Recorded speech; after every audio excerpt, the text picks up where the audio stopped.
Nega insonlarda orzu qolmadi? Bu savol aslida zamonaviy insonning ruhiy holatini, jamiyatdagi bosimni va ongdagi charchoqni aks ettiradi.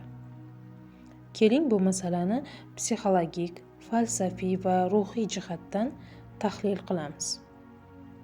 Orzu yo'qolmagan, u faqat uxlab yotibdi. Aslida har bir inson ichida orzu bor. Ammo ko'pchilikda u chuqurroq qatlamga, ong ostiga kirib ketgan.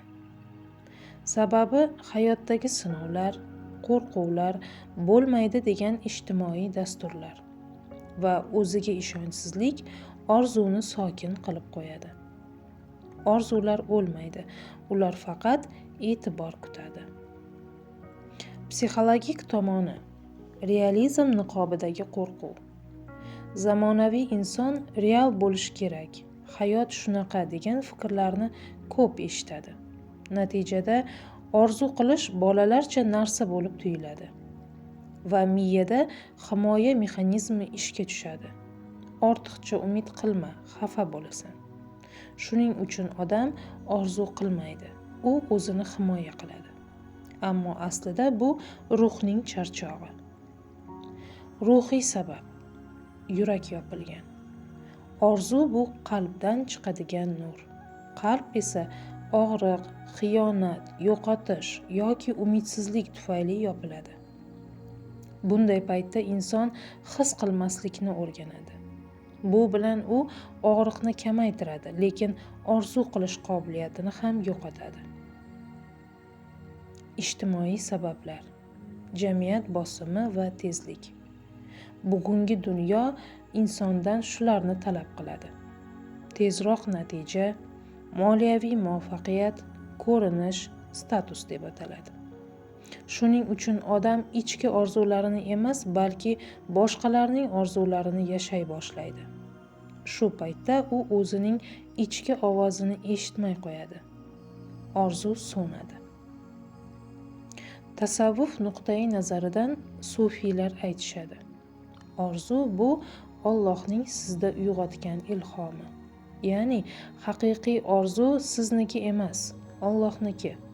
U siz orqali tajalli qiladi. Shuning uchun orzu yo'qolganida aslida inson ilohiy muhabbat manbasi bilan aloqa yo'qotgan bo'ladi. Nega bu xavfli? Orzusiz inson yo'nalishsiz qoladi. Hayot ma'nosini yo'qotadi va asta-sekin psixik jihatdan sovuqlashadi. Orzu bu ruhiy energiya manbai. U bo'lmasa inson hayotda mexanik bo'lib qoladi. Ish, uy, majburiyat, lekin yurak jim. Orzuni qayta uyg'otish yo'llari. O'zingizni eslang. Bolalikda siz nimani orzu qilardingiz? O'sha hisni qayta chaqiring. O'zingizga ruxsat bering. Men orzu qilishga haqliman degan fikrni ong ostiga yozing. Tabiat bilan bo'ling. Tabiat yurakni ochadi. Yurak ochilsa, orzu qaytadi. Sukut va tafakkur. Har kuni 5 daqiqa jim o'tirib, men nimani chin dildan xohlayman deb so'rang. Yozing.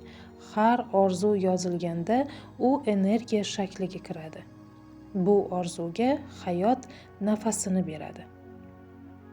Inson orzusiz emas, u faqat esdan chiqargan. Orzu bu qalbning ovozi, ruhning chirog'i, hayotning yo'nalishi. Orzu qilish bolalarcha emas, balki ilohiy jarayon. Chunki har orzu bu siz orqali hayotda o'zini ifoda etmoqchi bo'lgan Yaratganning niyatidir.